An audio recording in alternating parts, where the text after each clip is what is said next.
Hello everyone. व्याकरण में आज हम लोग पढ़ेंगे पद क्रम। जैसा कि नाम से स्पष्ट हो रहा है, पदों का क्रम। वाक्य रचना में पदों के क्रम का बड़ा ही महत्वपूर्ण स्थान होता है। वाक्यों में पदों का क्रम एक निर्धारित नियम के अनुसार होता है। ऐसा न होने पर दो संभावना होती है, या तो वह वाक्य अभिष्ट अर्थ को नहीं बता पाएगा या फिर वह एक निरर्थक वाक्य होगा। जैसे मैंने कहा, मैंने केवल अपना वेतन कटवा दिया है। इसका मतलब क्या हुआ कि मैंने कहीं पे भी सहायता करने के लिए, किसी दान राशि में दान देने के लिए अपना सिर्फ वेतन कटवाया है, कुछ और दान में नहीं दिया है। अब इसी बात को, इन्हीं शब्दों को यदि हम कहें कि केवल मैंने अपना वेतन कटवा दिया है, इसका मतलब क्या हुआ कि हमारे संस्था में बहुत सारे लोग काम करते हैं, लेकिन उनमें से सिर्फ मैंने अपना वेतन कटवाया है और किसी ने अपना वेतन नहीं कटवाया है। अब इन्हीं शब्दों को यदि हम कहें, वेतन मैंने दिया है, अपना केवल कटवा। अब ये क्या है? यह तो एक निरर्थक वाक्य हो गया, किसी भी अर्थ को बताने में सक्षम नहीं है। कहने का तात्पर्य यह है कि जैसा पदों का क्रम होगा वैसा वह अर्थ देगा। पदों के क्रम को हम लोग निम्नांकित बिंदुओं के आधार पर जान सकते हैं कि पदों का क्रम कैसे होना चाहिए।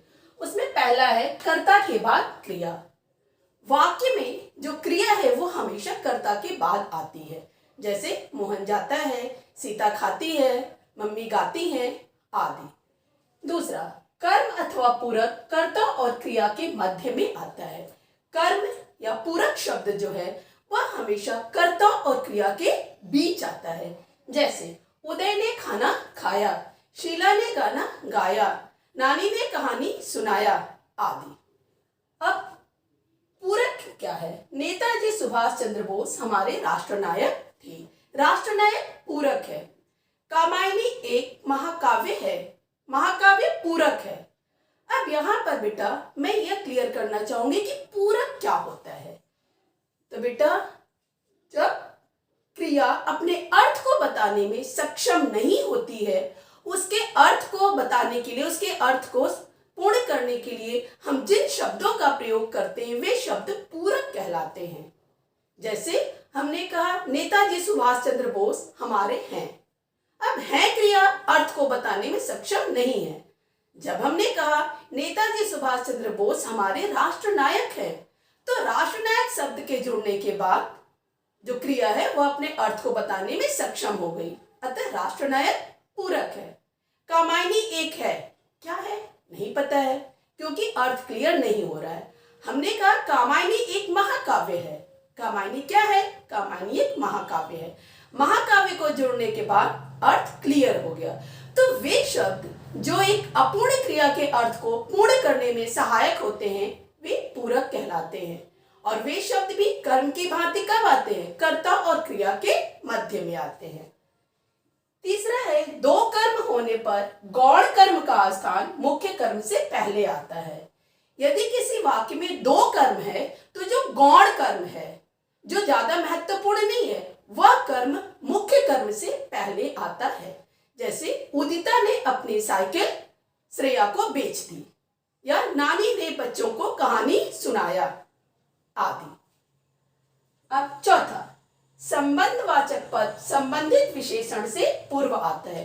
जो संबंधवाचक होता है, संबंध बताता है, वह क्या होता है? संबंधित विशेषण से पूर्व प्रयोग होता है। जैसे तुम्हारा छोटा बेटा तीसरी कक्षा में पढ़ता है, मेरी बहन 10वीं कक्षा में पढ़ती है आदि। और पांचवा है, क्रिया विशेषण का स्थान प्रायः संबंधित क्रिया से पूर्व में आता है। क्रिया विशेषण आप जानते हैं, जो शब्द क्रिया की विशेषता बताते हैं वे क्रिया विशेषण कहलाते हैं। तो जो क्रिया विशेषण शब्द होते हैं वे कहाँ आते हैं? संबंधित क्रिया से पूर्व, क्रिया के पूर्व में प्रयोग किए जाते हैं। जैसे मेरा बेटा आज आ गया, आपकी बेटी कल चली जाएगी आदि।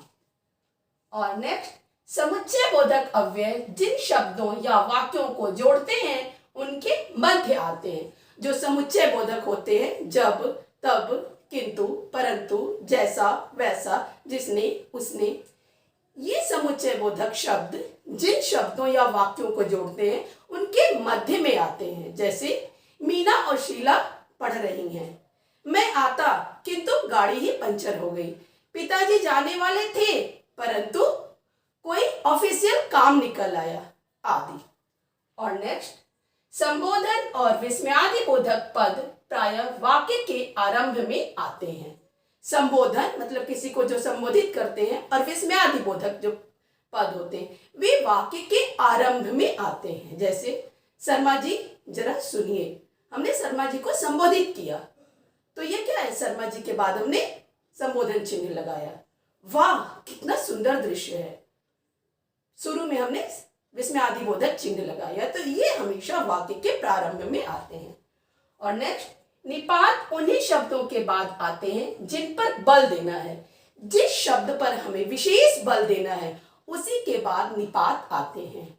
अब निपात क्या होते हैं बेटा, ही, भी, तो, तक, मात्र, भर, ये निपात शब्द होते हैं जिनका प्रयोग किसी शब्द विशेष पर विशेष बल देने के लिए प्रयोग किया जाता है।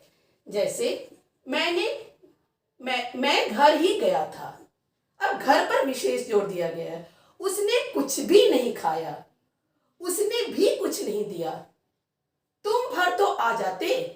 ये सब क्या है, निपात है जो जिस शब्द पर विशेष बल देना है उसके बाद प्रयोग में आ रहे हैं। और पदक्रम के बारे में शेष बातें हम लोग अगले वीडियो में जानेंगे। धन्यवाद, आपका दिन मंगलमय हो।